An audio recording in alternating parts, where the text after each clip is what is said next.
What is the concept of changing your focus from calendar year to trailing 12?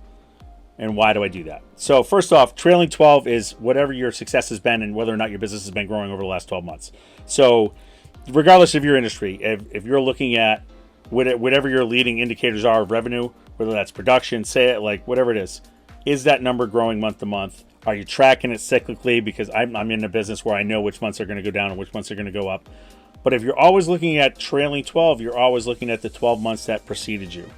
And when you get out of the calendar year mindset of like 2024 is going to be my year, 2025 is going to be my year, and start focusing on every single day, doing those green activities every single day and being accountable to those to move your business forward, that's where it changes. So the idea of the trailing 12, honestly, I spent a lot of years in business not even thinking that way. I was calendar year all day long.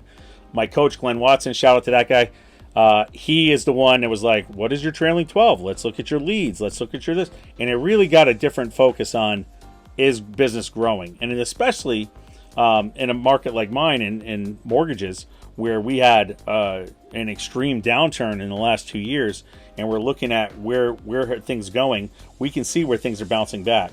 We're going to know where our leading indicators are moving back. We're going to be able to tell where the market's changing before we're actually feeling the results of that, before we feel the results of where we are, because we're tracking the important things on a trailing basis. So that is my advice to people here. If anybody, I can't tell you how many people I reach out to, because I'm constantly studying the market.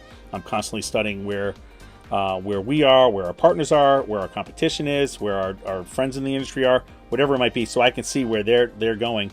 And I'm constantly reaching out, telling people, hey, you got a great trailing 12. It looks so good.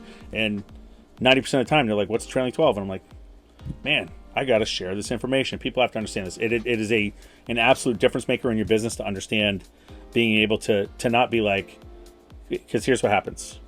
And I know this video is getting a little long, but you're going to get to October, and when you're behind, you're like, fuck it, this year sucks.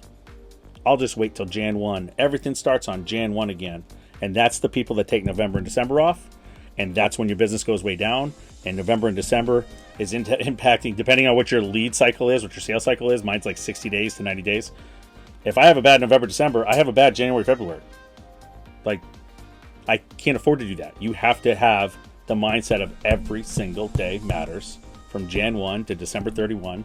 And you can't be in a situation where you're just throwing in the towel because this year sucked and you're moving on.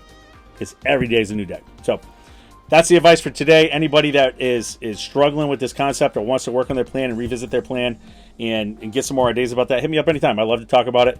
I enjoy talking about business probably more than anything. So thanks for listening. See you soon.